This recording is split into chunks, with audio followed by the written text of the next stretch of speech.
2021년에 6번째를 했고 저희들이 2022년에는 이제 첫 번째인데요. 전체로 본다면 오늘이 7번째입니다. 다산 콜로퀴움 7차 콜로퀴움을 시작하도록 하겠습니다. 박수로. 네, 저는 다산 정약용문화교육원의 상임이사를 맡고 있는 김경선입니다. 인사드리겠습니다. 오늘 저희 콜로퀴움은 조선시대 중상주의 시대에 있었던 화폐를 주제로 내세웠습니다.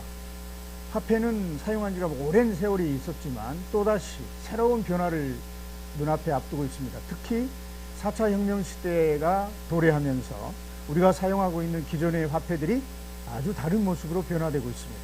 그 변화되고 있는 화폐를 조명하고 앞으로 우리의 미래에 어떤 것이 우리에게 실용적인지를 검토해보는 자리가 되겠습니다.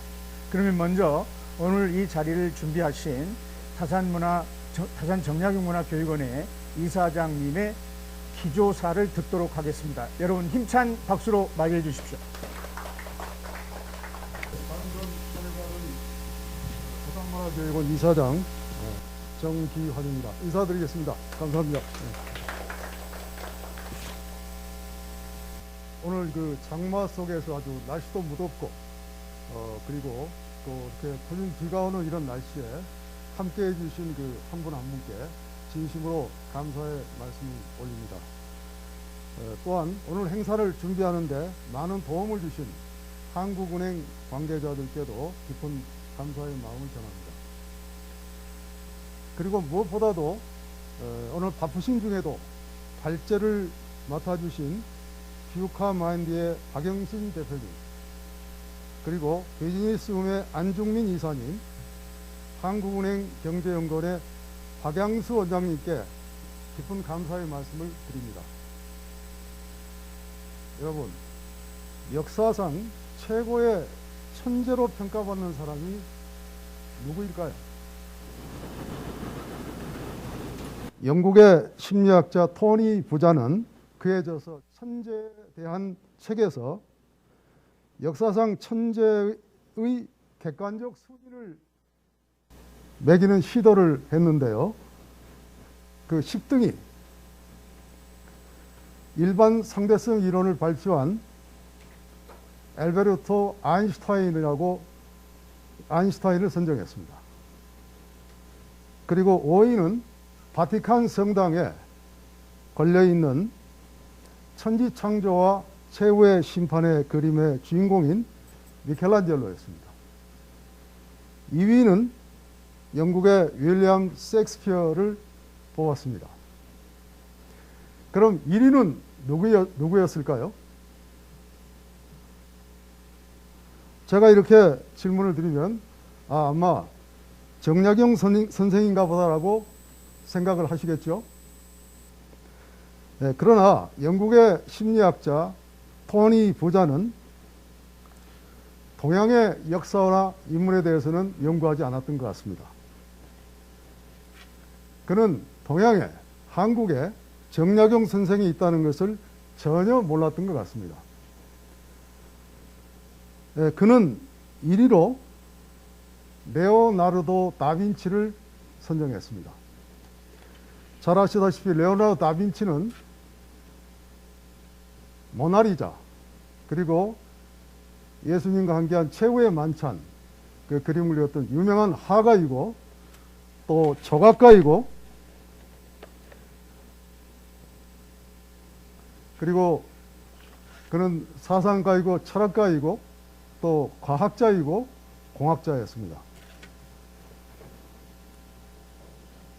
아마도 영국 그 심리학자인 토니 로잔이 정약용 선생을 알았더라면 아마 1위를 선정하는데 굉장히 큰 고민을 하였으리라고 생각을 합니다. 그렇습니다. 서양에 레오나르도 다빈치가 있다면 동양에는 정약용이 있었습니다. 정약용 선생은 503권의 책과 2,500여 수의 시를 남기셨습니다. 그가 관심을 가지고 있었던 분야는 철학, 역사, 정치, 경제, 사회, 천문, 지리, 그리고 의학, 건축, 음악 등 아주 다양했습니다. 그 분야에 많은 저술과 업적을 그리고 남기셨습니다.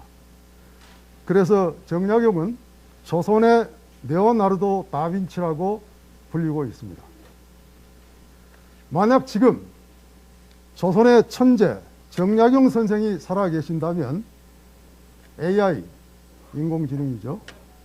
메타버스, 가상현실, NFT, 대체불능의 가상화폐, 블록체인 등으로 대표되는 제4차 산업화 시대에 어떤 말씀을 들려주셨을까요?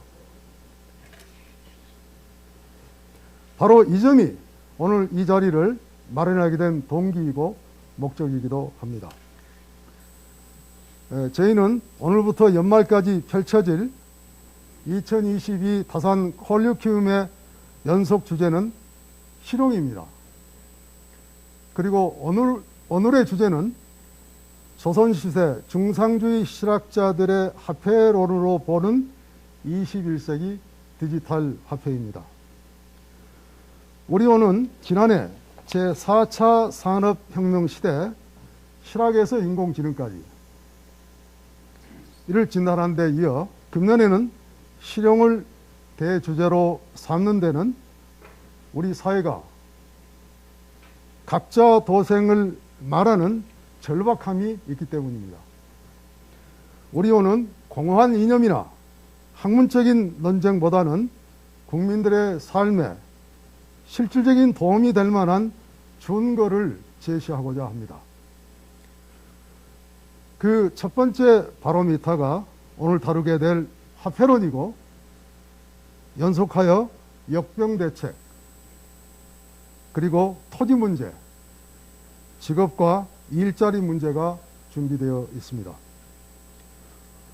오늘 다루게 될 디지털 화폐와 금융은 처음 생겨날 때부터 지금까지 많은 관심과 분석의 대상이 되었지만, 금융에 대한 부정적인 인식이나 잘못된 정보, 그리고 국가 정책 실패까지 더하여져서 기업인들, 일반 국민들이 많은 피해를 보고 있는 것이 또한 현실이기도 합니다. 그 규모 또한 개인이나 기업이 감당하기에는 어려운 수준에 도달하고 있습니다. 특히 블록체인과 핀테크, 디지털 화폐, 암호자산을 말하는 작금의 현실은 우리 일반 국민들에게 큰 혼란만 가중시키고 있습니다. 학문 영역에서는 조선시대 시사학자들의 일단을 크게 중상주의와 또 중농주의 학파로 구분을 합니다. 전자는 박지원, 박재가 등이 있고, 후자는 유형원과 정약용 등이 있습니다. 이 둘은 화폐 유통의 중요성에 주목하고 있으나 그 기조는 사뭇 많이 다릅니다. 아마도 중상주의 학파들의 실학자들이 지금 이 시대에 살고 있다면 그들은 화폐의 개념과 영역을 새롭게 확장시키려고 했을 것입니다.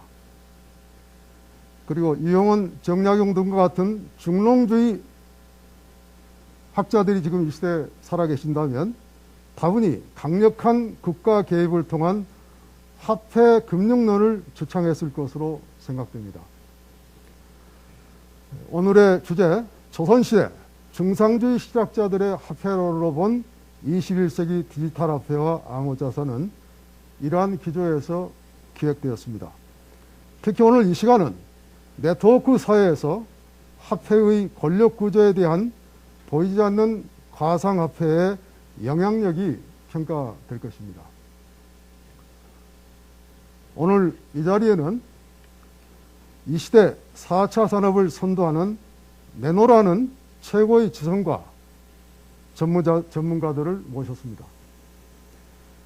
세 분의 발제자들께서 그동안 연구해 오신 제4차 산업의 기본 바탕이 되는 전문 분야를 발표해 주실 것입니다. 오늘 발제와 토론을 통해 이 시대에 펼쳐지고 있는 현상을 확인하시고 우리 속에 면면이 흐르고 있는 개혁 인자와 지혜를 모아주시기 바랍니다. 청중들께서는 발제 내용을 주의 깊게 들으시고 발제를 하신 강사분과 질의응답에 참여하실 수 있을 것입니다. 모쪼록 오늘 발제자와 발제자 간 그리고 청중들 간에 아주 자유롭고 편안한 분위기에서 열띤 토론회가 되기를 기대합니다. 그리고 4차 산업의 시대를 능동적으로 대비하는 유익한 시간이 되시기를 기원하는 바입니다. 감사합니다. 고맙습니다.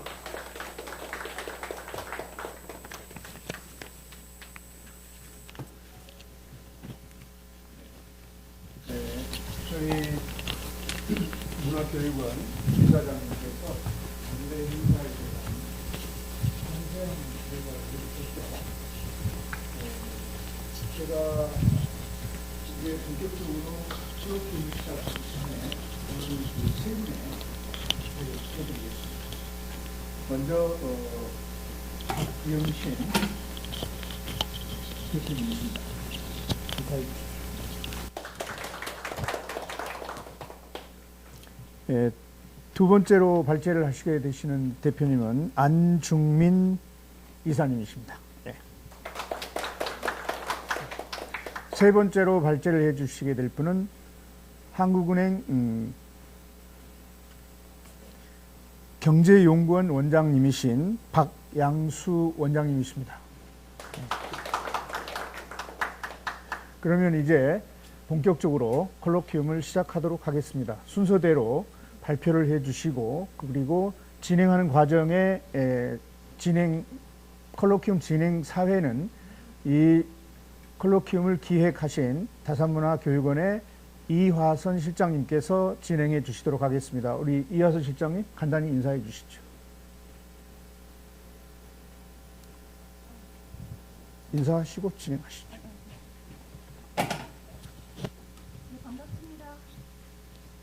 다산정약용 문화교육원 학예연구실의 큰 책임을 맡고 있습니다. 이화선입니다.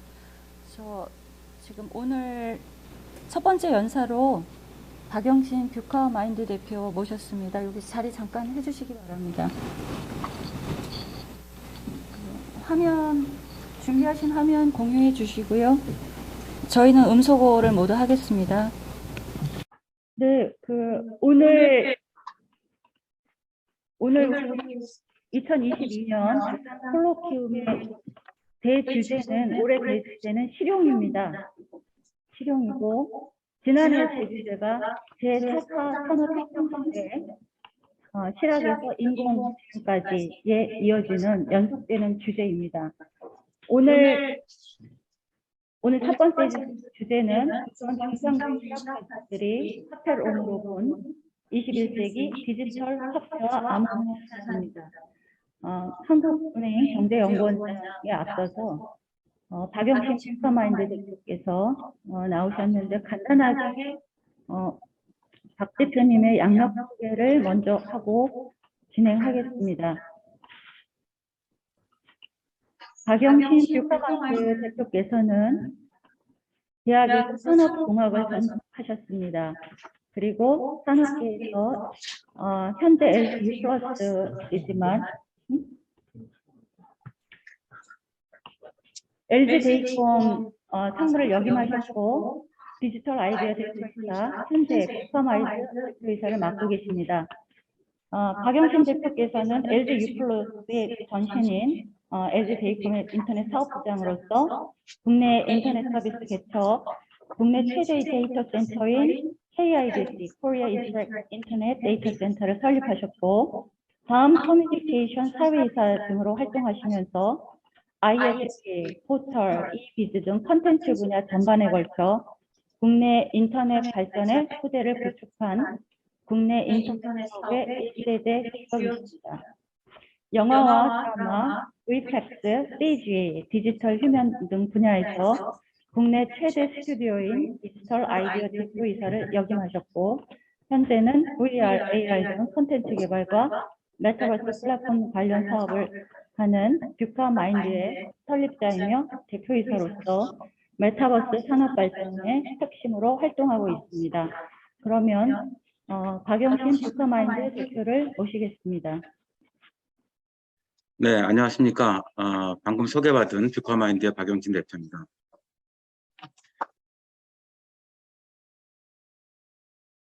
제가 말씀드릴 거는 요즘에 이제 화두가 돼 있는 그 4차 산업혁명의 핵심적인 이슈로 차세대 인터넷이라고도 얘기할 수 있는 메타버스에 대해서 같이 얘기를 좀 나누고자 합니다. 그래서 메타버스에 대한 개념부터 현재 그 그러니까 주로 사례 중심으로 같이 이렇게 공유를 하려고 합니다. 그래서 메타버스 속에서 이제는 사람들이 현실 세계와 가상 세계를 왔다 갔다 하면서 같이 생활하고 또 그 안에서 거래도 하고 나중에 또 발제하시겠습니다만 NFT를 통한 경제 활동도 진행을 하고 암호화폐도 그 안에 포함되고 이런 부분들이 전부 다 메타버스로 들어갑니다. 그래서 일단 개념부터 한번 먼저 말씀을 드리면은 잘들 아시고 계시겠지만은 그 메타라는 말은 그리스어로 초월, 그리스 말입니다. 초월 또 그 이상 이런 뜻을 갖고 있는 메타하고 세계를 뜻하는 또 우주를 뜻하는 유니버스가 합쳐서 메타버스가 됐습니다. 그래서 사실은 이 메타버스라는 용어가 그 사람들한테 회자된 거는 본격적으로 나온 거는 2020년 정도부터입니다. 한 2년 정도밖에 안 됐고요. 그전에는 사실 메타버스라는 얘기를 잘 안 했었고 그냥 인터넷, 웹 3.0 뭐 이런 형태로 또 디지털 휴먼 이런 얘기를 주로 하다가 요즘에는 전부 다 이제 메타버스 관련돼서 얘기를 하게 되고서 모든 용어들이 인터넷, SNS 뭐 이런 활동들, 가상 버추얼 뭐 리얼리티 이런 얘기들이 전부 다 메타버스라는 하나의 단어로 다 이제 귀착이 되고 있습니다. 메타버스라는 말은 처음 나온 거는 92년도에 그 미국의 소설가인 그 닐 스티븐슨이 스노우 크래시라는 그 소설에서 처음 메타버스라는 용어를 썼던 겁니다. 그래서 그때 나왔던 용어가 이제서 이제 인구에 회자되는 거죠. 2003년도에 보면은 세컨드 라이프라는 개념들이 많이 유행을 했었습니다. 예전에 사이버 월드라고도 얘기하고 인터넷이 나오면서 인터넷 세계 속에서 가상의 캐릭터를 키우고 그 안에서 생활하고 했던 세컨드 라이프라는 부분들이 요즘 얘기하는 인터넷 메타버스입니다. 그래서 세컨드 라이프였고요. 2021년에 획기적인 사건이 있었는데 SNS로 유명한 페이스북의 창업자가 사명을 메타로 아예 변경을 했습니다. 그래서 메타버스 세계의 넘버원 플레이어가 되겠다라고 선언을 한 거죠. 그래서 페이스북은 이런 인연이 어떤 거냐면 보통 여러분들 가상현실을 얘기하는 그 VR의 핵심 기기가 HMD라고 합니다. HMD라는 머리에다 이렇게 쓰고 보는 거. 그 중에 가장 유명한 게 오큘러스인데 오큘러스를 페이스북이 한 5, 6년 전에 인수를 했습니다. 그래서 지금은 그 VR 쪽에서는 페이스북이 가장 대표적인 플레이어가 되어 있고요. 또 한편으로는 그 AR로 얘기하면 이제 홀로렌즈를 볼 수 있는 이 안경 형태로 해서 홀로그램을 같이 이렇게 볼 수 있는 AR 부분에서는 마이크로소프트가 핵심 플레이어입니다. 그래서 하드웨어를 이 페이스북, 지금은 이제 메타라고 되어 있는 회사의 VR 기기와 마이크로소프트의 AR 기기가 이제 대표적인 기기가 되어 있습니다. 그래서 그 기기들을 활용을 해서 각종 어플리케이션들이 좀 만들어져 가고 있고요.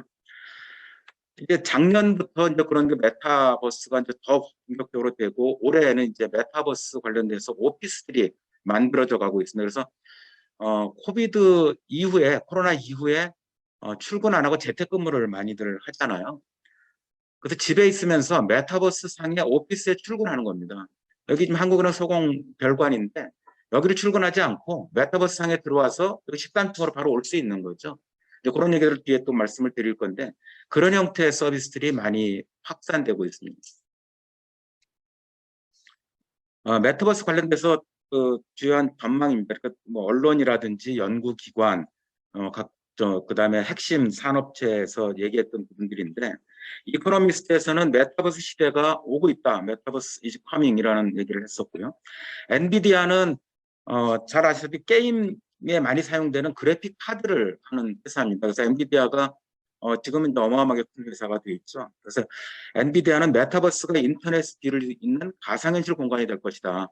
그러니까 차세대 인터넷이라고 명확하게 얘기를 하는 거죠.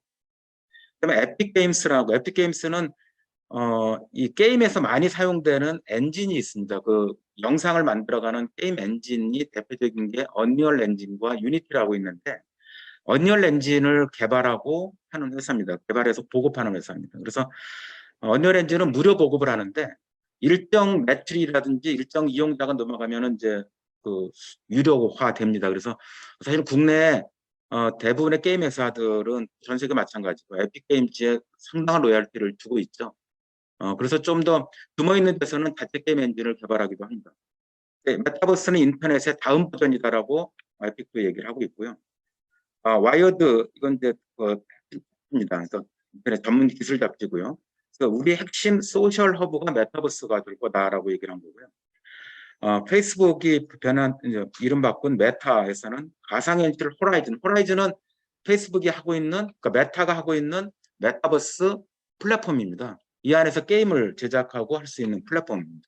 그 안에 일단 1,000만 명의 유저들을 모아서 게임 플레이어들을 만들겠다라고 그 창업자의 마크 저커버거가 얘기를 했고요.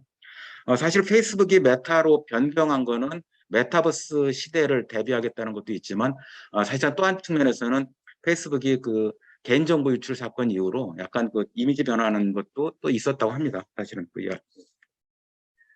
메타버스의 4가지 유형에 대해서 설명드리겠습니다. 그래서 메타버스에서 핵심적인 거는 아까 말씀드린 VR, AR 부분들이 있는데, 그 외에도 그 라이프 로깅이라든지 미러월드, 이 4가지 부분이 있습니다. 그래서 증강현실은 많이 유명해졌던 게 2000년 초반에 나왔던 일본의 그 포켓몬이라는, 그래서 돌아다니면서 휴대폰에 포켓몬이 뜨면은 그거를 포켓몬을 잡아온 거죠. 그래서 그런 형태가 증강현실이고요. 그래서 지금 이 사무실에 예를 들면 고래가 없는데, 홀로렌즈를 끼면 고래가 여기 나타나게 할 수 있거든요. 근데 그렇게 영상들을 만들어가는 것들을 기존의 현실에다가 새로운 영상 올리는 걸 증강현실, 어그먼트 리얼리티에서 AR이라고 하고요. 라이프 로깅은 이제 많이들 이제 활용하고 있는데, 뭐 이 보통 이제 워치나 뭐 여러 가지 기기를 통해서 일상생활에 진행되는 것들을 뭐 스마트폰이나 이런 걸 통해서 자기 일상생활을 계속 기록해 나갑니다. 그래서 기록해서 웹 인터넷상에다 계속 올려놓고요. 그래서 그런 형태로 각종 기기를 이용해서 인터넷상에다 올려놓고 그거를 또 공유하기도 하고 이런 형태인 거죠. 미러월드는 한마디로 이렇게 보시면 됩니다. 그러니까 기존의 현재 있는 세계를 인터넷상에 그대로 거울처럼 카피해 놓은 거라고 보시면 되고요. 그 안에서 이제 생활하는 거. 근데 쉽게 얘기하면, 이렇게 하면 어려운데 쉽게 얘기하면 그 배달앱 같은 거 생각하시면 됩니다. 배달앱은 인터넷에 들어가면은 가게들이 쭉 있는 거죠. 그 가게에는 실제 오프라인 가게가 있는 경우도 있고 오프라인 가게가 없이 그냥 배달만 전문하는 경우도 있죠. 뭐 그렇게 통해서 배달앱을 통해서 우리가 주문하고 한다든가 하는 것들도 미러월드의 일종이라고 볼 수 있고요.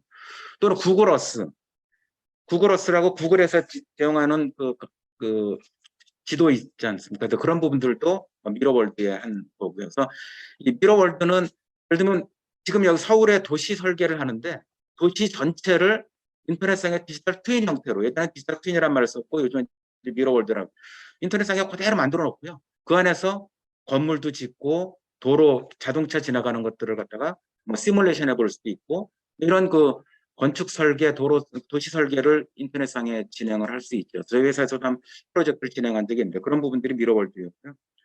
버추얼월드는 요즘 이제 인터넷에 메타버스에 많이 활용되는 제페토라든지 네이버의 제페토, 미국에 있는 로블록스 게임즈, 이런 부분들이 다 가상 세계에 속합니다. 그래서 실제 VR 형태로 진행하는 가상 세계도 있고요.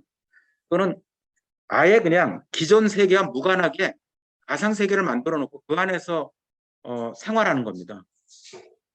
쉽게 여러분들이 이해를 좀 하면 그 예전에 영화 매트릭스라는 영화 기억나시죠? 그래서 매트릭스라는 영화는 그 속에 들어가면은 아예 나하고 또 다른 내가 들어가서 아예 다른 세계 속에서 다른 사람하고 교류하고 지내가지 않습니까? 이제 그런 게 매트릭스 같은 게 이 가상 세계라고 보시면 되고요. 뭐 그런 부분들이 크게 이제 네 가지 유형으로 해서 위쪽으로 가면은 현실 증강 형태, 그 좌측으로 가면은 익스터널 밖으로 나가는 거, 안쪽으로 인터널, 그 다음에 모방하는 형태, 뭐 이런 형태로 크게 네 가지 유형으로 볼 수 있고요.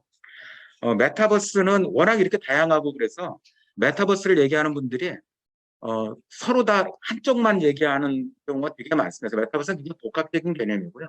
여러분들이 이미 알고 계시는 모든 인터넷상의 활동들이 다 사실은 메타버스입니다. 새로운 개념은 아니었던 거죠. 굉장히 많은 현재 그 서비스 사례들을 모아놨는데 플랫폼부터 디바이스, 가상인간, 맨 밑에 그 가상인간 같은 경우는 오늘 아침 중앙일보도 보면은 이 디지털 휴먼 또는 메타 휴먼이라고 하는 사람들이 유명한 게 벌써 150명이 나왔답니다. 그래서 신한은행의 그 신한카드를 선전하는 로지가 또 대표적인데 그렇게 통하기도 하고요. 그래서 이제 인간의 이 디지털 캐릭터들이 요즘 이제 메타 휴먼들이 실제 영화도 나오고 드라마도 나오고 노래도 부르고 다 하는 거죠. 그래서 중국에서도 이미 그 메타 휴먼을 신입사원으로 채용했다는 데도 있습니다.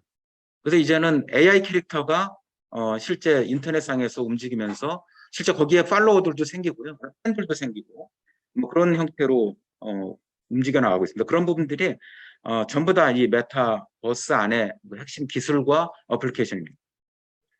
또 메타버스를 이용한 사례로 보면은 바이든이 선거 유세를 할 때 메타버스로 선거 유세를 했었고요. 지금 국내에서도 선거 때마다 이전에 SNS를 굉장히 많이들 쓰지 않습니까, 후보자들이. 그런 게 이제는 메타버스 안에서 다 움직여 나가고요. 요즘 젊은 친구들은 메타버스 안에 생활하는 게 일상적이기 때문에 메타버스를 통해서 선거 유세도 진행합니다.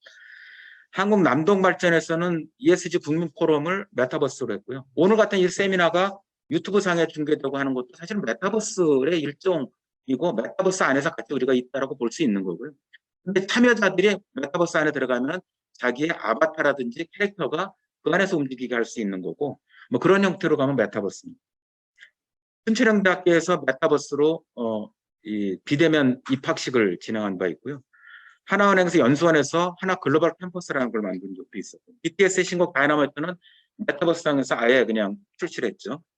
구찌라는 제품도 메타버스상에 홍보를 했는데 실제 메타버스상에서 디지털로 만든 이 구찌 핸드백이 실제 거래가 됩니다. 한 몇 번 만에 거래가 됩니다. 실제로.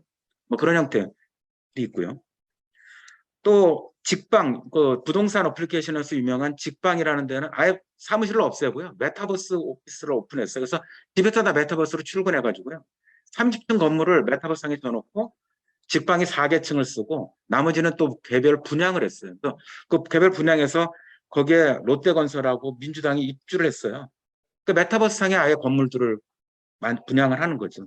앞서 말씀 미러월드 같은 경우도 서울 시내를 인터넷상에 만들어 놓고 땅을 다 판매하는 사람이 있었어요. 강남의 한복판에 땅을 하는데 사는 사람이 있어요 또. 그래서 내가 예를 들면 그 타워 팰리스가 있는 그 땅은 내 땅이다 이렇게 인터넷상에다 규정을 하는 거죠. 뭐 그런 경우들도 생겨나고. 컴투스라고 게임 회사에서는 메타버스로 오피스를 만들어서 일반 서비스를 하고 있는 컴투버스라는 걸 했었고요. 한화생명에서 라이프 플러스 타운이라는 걸 만들었고요.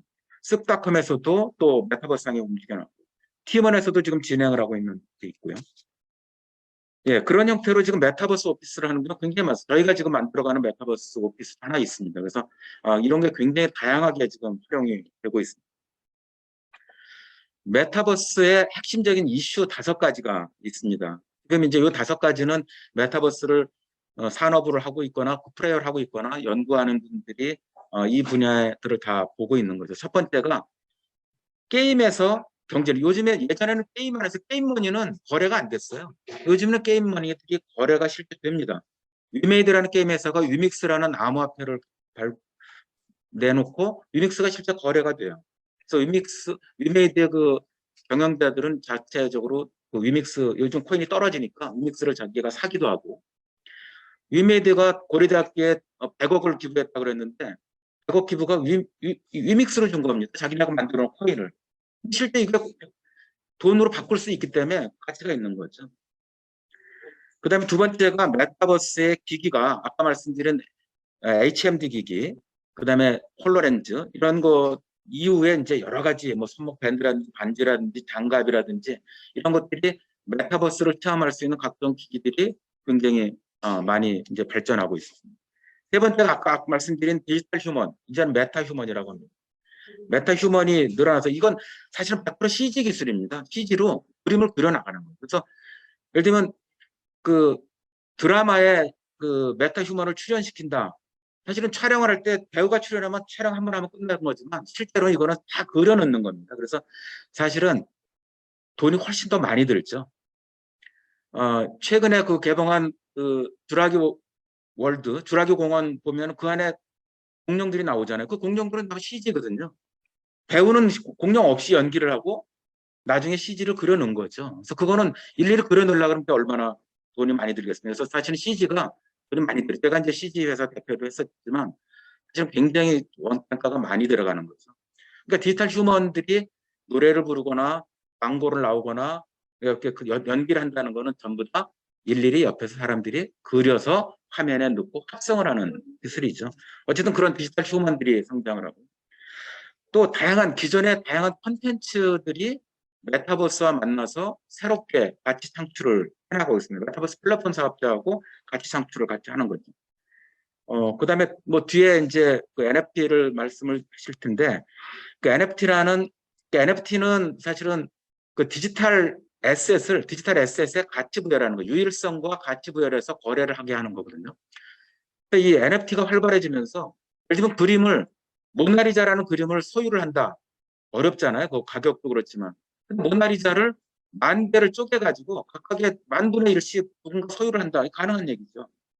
그래서 모나리자는 사진으로 하나 이렇게 뒤에 놓고 10,000분의 1의 오너십을 가질 수 있다. 이것도 이제 NFT로 활용할 수 있는 거고, 또 NFT를 통해서 메타버스상에 거래를 하고, 그거를 돈으로 바꾸는 거는 암호화폐, 크립토 커런시라고는 암호화폐로 놓고, 나중에 실제 돈으로 바꿔나가는 이런 형태들이 연결되고, 이 5가지 부분들이 메타버스의 핵심 이슈들로 되고 있습니다. 메타버스가 이거는 이제 금년도에 맥킨지 리포트인데, 주요 기업들의 임원들의 95%가 메타버스가 자기네 사업에 영향을 미칠 거다 이렇게 얘기를 했습니다. 그러니까 메타버스를 모르고 경영할 수 없다는 얘기죠. 95%가 영향을 미칠 거고 또 실제 61%가 업무하는 패턴, 산업의 운영 방식을 바꿀 거다라고 얘기했습니다. 또 한 15% 이상 되는 분들이 메타버스로 레비뉴가 전환될 거다라고 얘기도 했었습니다. 그래서 사실은 메타버스라는 부분들이 이제는 기업을 경영하는 분들도 당연히 아셔야 되는 거고요. 그다음에 이제 아까 말씀드린 그 유세에 많이 사용된다 그랬는데 정치인들이 소통을 하려면 이제는 SNS 소통을 넘어서 이제 메타버스도 기존 그 메타버스 소통. 대학에서 교육도 메타버스상에서 강의실이 만들어져 가고요. 메타버스상에서 움직여 나갑니다. 그 메타버스의 핵심 기술 중에 하나인 XR이라는 거는 VR, AR 뭐 이런 부분들을 다 총칭하는 겁니다. 그래서 가상현실과 증강현실을 총칭하는 거고요. 그게 2030년에 1.5조 달러가 될 거라고 예상을 하고 있습니다. 작년도에 1,400억 달러였거든요. 그게 1조 달러로 늘어날 거라는 거고요. 메타버스의 응용 시장은 보면 옆에 교육, 유통, 헬스케어, 뭐 제품 개발, 다양한 분야의 그 XR이 들어갈 수 있고요. 그중에 저희 회사 같은 경우도 헬스케어와 이 교육 부분에 실제 실행하고 있습니다. 나중에 사례 좀 말씀드리겠습니다. 맥킨지에서 메타버스 전체, 아까는 XR 부분이었고 메타버스 전체가 한 5조 정도까지 시장이 확대될 거다 이렇게 전망을 하고 있습니다. 국내에서도 과기정통부를 중심으로 메타버스 관련돼서 정책 목표가 세계 시장 점유율을 한 5위까지 가겠다. 메타버스 전문가를 4만 명을 육성하겠다. 그다음에 전문 기업을 220개를 만들겠다. 메타버스의 핵심적인 모범적인 사례를 최소 50건 이상을 하겠다. 2026년까지 앞으로 한 4년 정도 안에 목표입니다. 그래서 이건 사실 이건 그 지난 정권 때 나왔던 거지만 아마 이번에 윤석열 정부에서도 이 이상의 메타버스 관련된 정책들이 발굴이 될 거라고 봅니다. 그래서 메타버스 얼라이언스라고 해서 정부가 주도해서 산업체들이 다 모여서 같이 연구하는 그런 모임도 있고요. 여기까지 메타버스를 말씀드렸고, 저희가 이제 메타버스 플레이어니까 저희 뷰카마인드가 하고 있는 거 간단히 사례를 좀 말씀을 드리겠습니다. 의료 부분에서 인지장애 치료를 VR 콘텐츠로 만들어서 치매 치료, 인지장애 치료를 실제 의료에서 많이 사용되고 있고 저희가 개발한 바 있습니다. 두 번째, 근골격계 VR 재활 프로그램은 저희가 작년에 개발해서 지금 아주대병원하고 임상 테스트를 하고 있습니다. 그래서 근골격계 질환의 VR 치료들이 많이 사용되고 있습니다. 그러니까 이 VR이 치료로 들어가는 거는 정신과 쪽의 치료가 많이 들어가고요. 그다음에 재활 치료, 이 두 부분에 굉장히 활발하게 들어가는데 저희가 이제 두 부분을 다 진행을 하고요.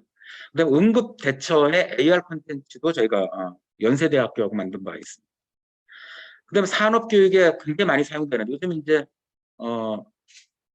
그 중대재해처벌법이 굉장히 강화됐잖아요. 그래서 중요한 무슨 공사 현장 들어갈 때는 반드시 공사 들어가는 분들은 사전에 안전교육을 반드시 받고 들어가야 됩니다. 매번 똑같이 들어가야 돼요. 한 최소 5분 이상은 안전교육을 받고 들어가야 되는데 이 VR로 교육을 많이 하고 있습니다. 그래서 도로공사나 이런 가스공사 사례인데 또는 건설 모든 현장, 그다음에 조선 이런 쪽에도 굉장히 VR 교육이 많이 사용되고 있고요. 오른쪽에 있는 거는 원심 펌프, LG화학의 원심 펌프의 분해 조립 점검 콘텐츠를 VR로 만든 겁니다. 저게 제가 작년에 만들어서 현재 교육에 많이 활용되고 있습니다. 그다음에 문화 콘텐츠에서는 MC 애셔라고, 요 그림을 보시면 좀 보신 분이 있을 텐데 오징어 게임의 세트로 적용됐었죠.